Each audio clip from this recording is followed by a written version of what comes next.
Always number one. Always number one. DCGB 729 kHz. Enot sa Bareta.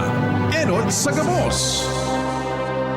Ang DCGB aktibong miyembro yan kan KBP, kapisanan ng mga broadcasters ng Pilipinas. Philippine Standard Time halay sa Pag-asa, alas 5:05 nin pagkahapon. Alas 5 ng hapon, oras na para aramon ang mga maiinit na bareta kanal daw na maruluwas sa agas sa mga periodiko, radyo asin telebisyon. Erot na madadangog ngunyan sa DZGB Bareta alas 5. Mga bareta ngunyan para sa aga. Erot na tinipon sa DZGB Newsbase. DZGB Bareta alas 5. Kaiba ang field reports kan Mega Force Patrol. Hali sa iba-ibang parte kanalbay asin kabikolan. Ngunyan, uya ang sa idong tagapagbareta.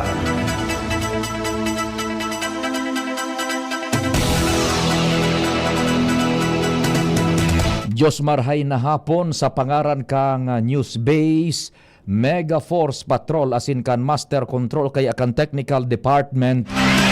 Ako po sa indong magiging tagapaghatod bareta sa DZGB, mga bareta ngunyan para sa aga.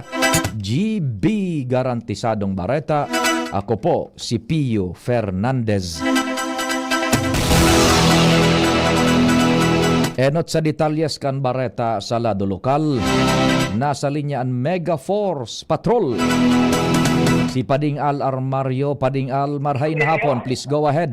Salamat tabi pade katatapos pa sana kan sesyon na-approve na ito tabi pade na issue ta kasibago tungkol sa increase kan mga tricycle. Yan naging si Vice Mayor Luis para madetalye kita kan latest development. Vice, si Pio tabi. Hello, Sir Pio. Good afternoon po. Yes, marahay na po tabi, Sir Vice Luis. Kumusta na po? So, pag-deliberate dyan kayo na sa fare increase para sa mga tricycle drivers kan Legazpi tabi. Ano na pong estado kaiyan? Go ahead po. Yes po.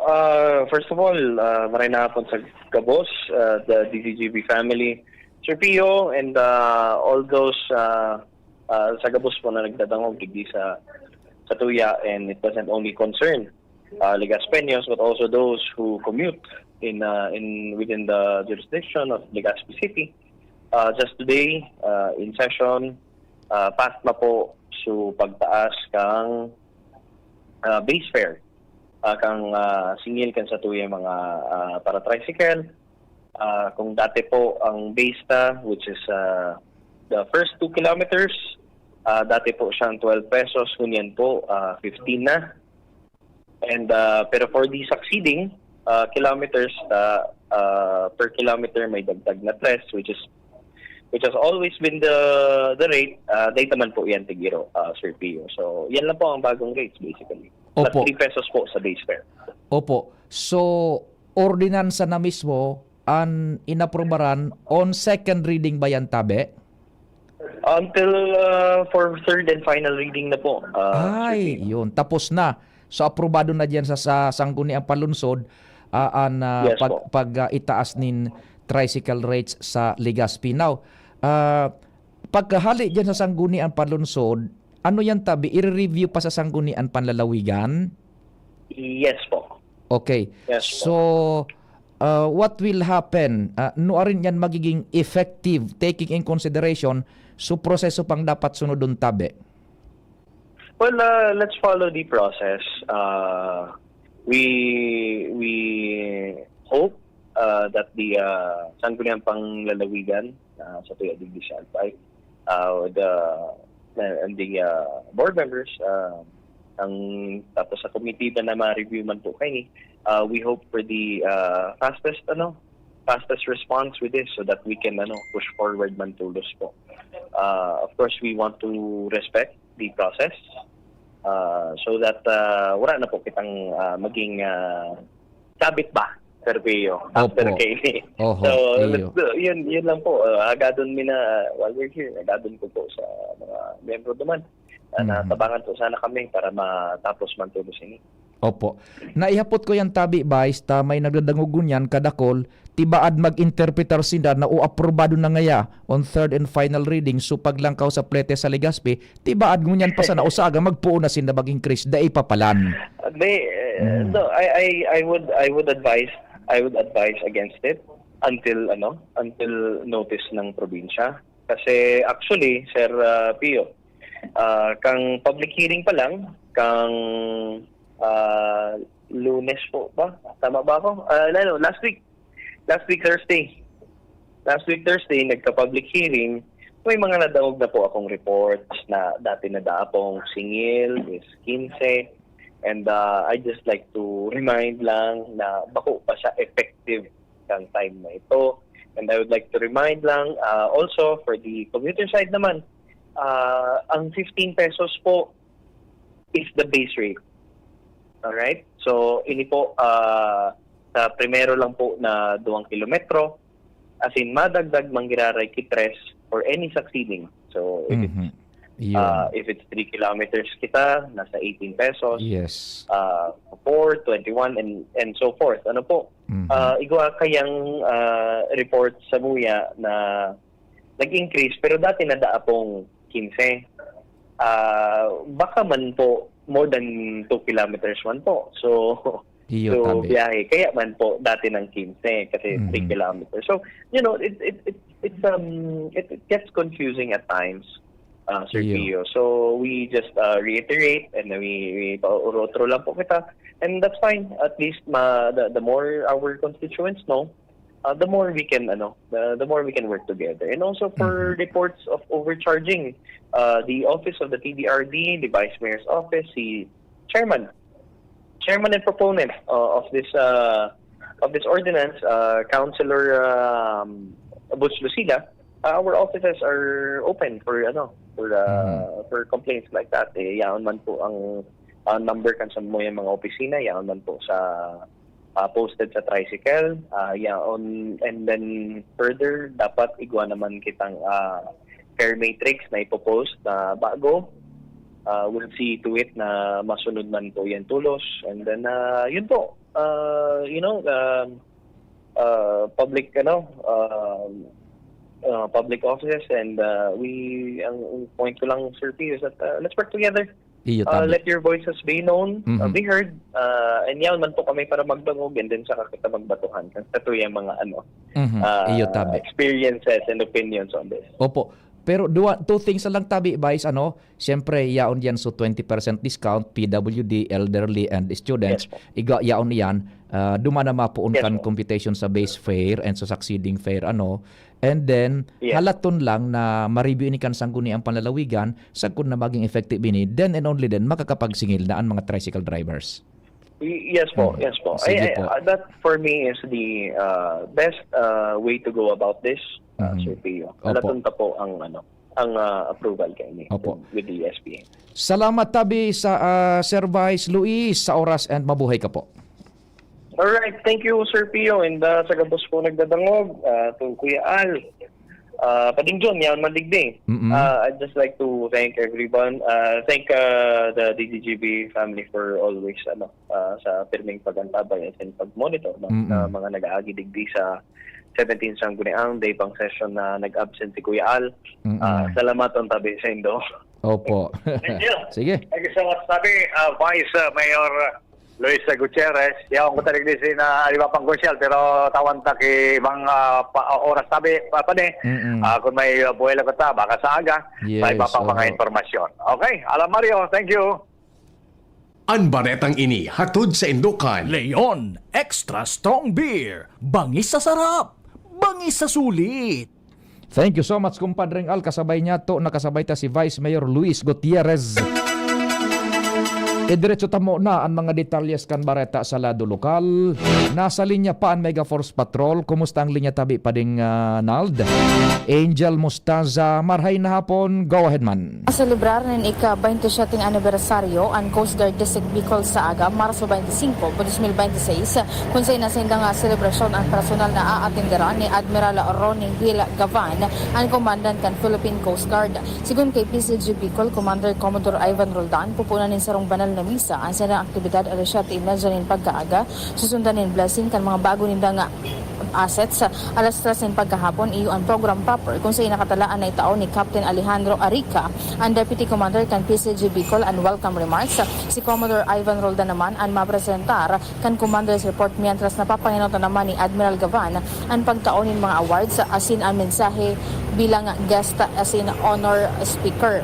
Ana pagselebrar kan ika-27 taon kan PCG, ana sagrari na pagreiterar ni Roldan kasi ng solidong commitment para sa pagprotehir kan kadagatan na sakop kan rehiyon, maging ang pagsiguro man kan kaligtasan kan mga Bicolano.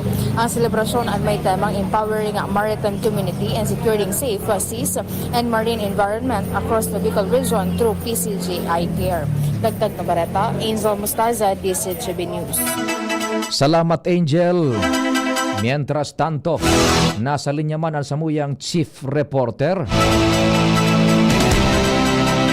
si Pading Jimmy. Chief Jimmy, maray napon, go ahead na. Saro na naman 42 anyos na lalaki, dating local government employee kan ginubatan teklo sa drug buy bust operation kaso bago digdi sa Linderos kan Barangay Morera asin Barangay Binugsakan. Konsiderado ining nasa RECO o lista regional target list kan na PDEA kung saan kaso bago ikinasaan joint anti-drug operation kan PDEA Regional Office 5 asin ginubatan PNP bilang resulta tiklo ang subject tricycle driver taga Barangay Ilawod ginubatan na konpiskar maabot 25 gramos nin suspected shabu. Ang standard na drug price nagmumontar 170,000 pesos. Sa ngunyan, ang suspect paplantaran na nin kasong violation Section 5 Article 2 of Republic Act 9165 o Comprehensive Dangerous Drugs Act of 2002.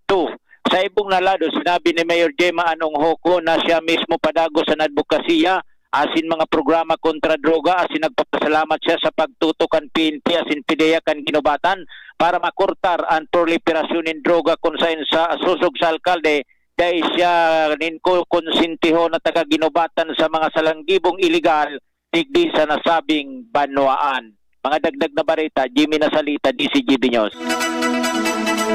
Thank you so much, kumpadreng Jimmy. Mabultan detalyes kan mga bareta sa lado nasyonal pagkalis ka nagkaperang pagirumdom. Realize true comfort and relaxation at Dorotea Resort and Spa, a perfect venue for family outings, couple retreats, and various functions such as weddings, birthday parties, corporate seminars, and conferences. Dorotea Resort and Spa. We have backpackers rooms, standard rooms, deluxe, suite, and a penthouse. Also, relax and rejuvenate with our spas and invigorating treatments, services, and facilities. Dorotea Resort and Spa, Kahugutan, Bakakay, Albay. For reservation, contact us at 0917-777-5734. Find us on Facebook, Dorotea Resort and Spa. Relax, rejuvenate, and enjoy. Only here at Dorotea Resort and Spa. Kung ikaw ay edad 50 pataas katulad ko, may mataas na ang risk ng panlalabo ng paningin. Mas challenging ang pang-araw-araw na gawain tulad ng pagbabasa, pagsusulat, at pagmamaneho. Ang Optin ay may lutin na maaari makatulong sa kalusugan ng mata, nilalabanan ang epekto ng glaucoma, macular degeneration at katarata. Kitang-kita ang kalusugan. Mabibili ang Optin sa mga pangunahing butika nationwide. Mahalaga ang paalala, ang Optin ay hindi gamot at hindi dapat gamitin panggamot sa anumang uri ng sakit.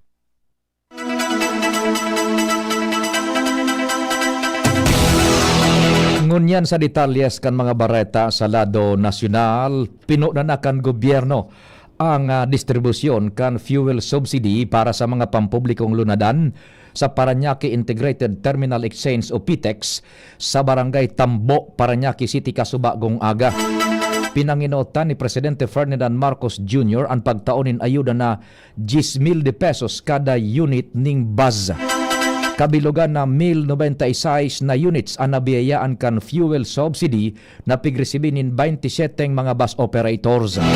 Pinasalamatan kan Presidente ang mga bus operator sa pagiging parte kan solusyon asin siniguro na kaibanan nindaan gobyerno sa mga agyat araw kan nangyayaring ngunya na halangkaw na presyo nin petrolyo. Hinagad kan Presidente sa mga bus operators na tabangan ang gobyerno para dai madifisilan nin marhay ang mga computers. Sa ginibong aktibidad, pig-inspeksyon naman kang Presidente ang mga pasilidades sa PITEX as sinahiling man niyang areglado ang mga ini. Nagpahayag ning kahandaan ang Philippine National Police na magtabang sa crisis committee na kompuesto kan gobyerno nasyonal tanganing aksyonan an anuman na maraot na efekto kay an maraot na efekto sa nasyon kan tensyon sa Medio Oriente. Sigun kay PNP Chief General Jose Melencio Nartates Jr., ang mga tauhan na sin assets kan PNP perming handa para sa mobilisasyon tanganing makatabang na mapugulan an pasanon kan mga namamanuan o kaya mapagian an pasanon kan mga namamanuan Pilipino sa tahaw kan nag-itas na presyo nin petrolyo. Magigirumduman ipinag-orden ni Presidente Marcos Jr. ang pagbilog ning sarong crisis committee tanganing aksyonan ang efekto kan pag-itaas kan presyo ning gasolina asin diesel dara kan naglalala na problema sa Medio Oriente. Ang tensyon sa Medio Oriente nagdara nin makusog na pag-itaas sa presyo nin petrolyo kung saan pwedeng busol sa presyo ng diesel nin masobra sa 120 pesos kada litro sa nagakapirang gasolinahan. Nagpuon ang gobyerno na magtaon ng tabang pinansyal sa mga apektadong sektor kaiba na ang mga driver nin tricycle. Mientras tanto kasabay kan opisyal na pagpuon kan tag-init sinugo na Philippine National Police sinugo kan Philippine National Police ang mga lokal na pulisya na siguruhon ang kamugtahakan kan mga opisyales na naka-duty, partikular na ang mga nagkukondusir ng patrolya asin checkpoint sa irarom kan matinding init kan aldaw. Sigun kay PNP Chief Police General Jose Melencio Nartates Jr., kaipuhan na maprotehiran ang mga pulis laban sa problemang pangsalud sa nasabing panahon kasabay na ang heat stroke. Sinabi pa niya na ang mga pulis na naka-field duty ang dapat mantinidong maging hydrated sa gabos na oras asin magkaigaw nin magakanigong oras nin trabaho o shifting tanganing maibitaran ang pagkabalad sa saldang kan aldaw. Mientras sa sinugo man ni Nartates ang mga hepe kan pulisya asin mga unit commander na magkondusir ng assessment sa deployment strategy kan mga personalis tanganing masiguro na dai makompromiso ang salud kan mga i-deploy sa field. Ipinahayag ni Bureau of Customs Commissioner Ariel Nepomuceno na mantinidong normal ang supply ng petrolyo sa Pilipinas asin daing krisis sa petrolyo. Kinonfirmar ini ni Nepomuceno sa tahaw kan pag-itaas kan presyo ng petrolyo dahil sa tensyon sa Medio Oriente. Sigun sa opisyal, poon Enero 1 sagkod Marso 20, normal ang paglaog kan petrolyo sa nasyon asin mas dakol pa ang oil imports kunya na taon 2026 kaysa 2025. Sinabi niya na kung ibabase sa naglaog poon Enero 1 sagkod Marso 20 na official report sa SAINDA, ang naglaog kung susumahon gabos sa man iba-ibang klase sobra sa 4 milyon metriko tonelada kan petrolyo. Ini mas dakula nin 315,833 metriko tonelada kung ikukumparar sa naglaog sa parehong panahon kan sarong taon, dagdag pa ni Nepomuceno. Dismayado si Senadora Lolen Regarda sa daipag-atindir ni Department of Energy Secretary Sharon Garin sa enot ng pagdangog kan Senate Ad Hoc Committee sa pagsimbag kan gobyerno sa krisis sa Medio Oriente. Sa pagdangog sa Senado kasubagong aga, sinabi ni Senador Sherwin Gatchalian, chairman kan Ad Hoc Committee, nagpadara si Garin sa sayaning schedule sa aldaw nin Martes kung kaya dai siya makakaatidir sa pagdagog. Dai man naitago ni Senadora Legarda ang pagkauyam dahil sa dai pagpahiling ni Garin asin sinabing kung sa ibang bagay makaskas ini alagad kung krisis ang paghurunan dai ini sa pagdagog. Sinabi pa ni Legarda na kung mahagad ning fundo maski overnight yaon sinda alagad kung sa crisis action plan o kaya sa crisis action plan dakulo na mga rason. Bago pa ini sinabi kan nagkaperang opisyal kan DOE nagatindir sa pagdangog na pasiring sa Malacanang ang sekretarya. Tinawan doon ni Senador J.V. Ejercito na bako normal ang sitwasyon sa Pilipinas kasabay kan paglangkaw ng presyo sa petrolyo dara kan tensyon sa Medio Oriente. Sa saiyang pahayag ngunya na aldaw tinawan doon kan senador na bako normal ang sitwasyon kan Pilipinas katakod kan pahayag kan palasyo na dai pa pinagkukonsidera na may krisis sa petrolyo dahil sa pigasabing supisyente pa ang supply kaini. Sigun kay Undersecretary Abogada Claire Castro, katakod ini kan sinabi kan Department of Energy na may duwang klase ng krisis. Supply asin presyo kung kaya kung paghurunan ang supply, dai pa ning krisis apisar kan price disruption. Nagpatanid ang Department of Foreign Affairs sa paghigpit kan Iraqi government sa pagkuhanin mga litrato as in video sa nangyayaring missile attack sa Baghdad. Sigun sa DFA, nagpatanid ang Iraqi authority sa napapanimbago ninda sa leyes ang madadakop na magbalgar digdi. Enot nang nagluwas din pahayag ang mga otoridad sa Iraqi manungod sa pagbabawal sa pagpost kan mga litratos in videos halis sa strike sites tanganing maprotehiran ang sensitive locations. Pinag-abisuhan man ang media na mag-report din tama asin ibitaran ang pag sa publiko nin detalyes kan operasyon. Enot nang tinarget kan 8 missile kan Iran ang US Diplomatic asin Logistics Facility sa Baghdad International Airport kan Domingo, Marso 22. Sa iba pang bareta, uminabot sa 49 barko kan China ang namonitor kang Puwersas Armadas kan Pilipinas sa West Philippine Sea poon Marso 15 sagkod Marso 22 kaining taon. Masalangkaw ininin 30 sa nairehistro kan Marso 1 sagkod Marso 8. Kaibanan sa monitor sa apat na feature sa West Philippine Sea ang People's Liberation Army Navy asin ang China Coast Guard. Pinakadakol sa Baho de Masinloc na igwang 28 barko, sinundan sa Ayungin Shoal asin Pag-asa na Tigwalo asin Escoda Shoal na may 5. Nainot na ipinangapudan kan Puwersas Armadas na iligal ang presensya kan mga barko sa lugar na sakop kan soberanya kan Pilipinas. Ultimong detalyes kan bareta, pinag-apod kan kolumnista na si Mon Tulfo na bedesinaan kahon-kahon na kartang naresibi ni Health Secretary Ted Erbosa hali kay Congressman Edwin Guardiola. Sigun kay Tulfo, ang mga litratong ipinost niya sa social media ang naglantad kan mga korupsyon sa Department of Health. Enot nang ibinulgar ni Tulfo ang pagresibi ni Erbosa nin kahon-kahon na kwartang nagkakantidad ning 60 milyones de pesos. Mismong si Guardiola adagkuanin asidag pakalat kan mga litrato tanganing masiguro na maipatuban huro ninda ni Erbosa. Nagkarawan si Tulfo nakon sa Department of Public Works and Highways pinag-apod na basura an malamanatang kwarta. Sa DOH pinag-apod niya ining medesina. Sa pangarang ka nagsururat kan informasyon sa panginot ni News Director Mardela, Nicole Ann Gloriani, Jen Matthew Balyaran, Mega Force Patrol, Padingnal Baldo sa Master Control, sa IT si Jerome Nico Martinez, ako po si Pio Fernandez. Salamat, Diyos maray na hapon. Ayun no, si Jopit na torpe dati, may ka-holding hands na ngayon. Gaan talaga pag ang tropa malakas sumuporta. Tapos may Tanduay Light. Masarap inumin, swabe ang hagod. Tanduay Light, gaan ang may kasama.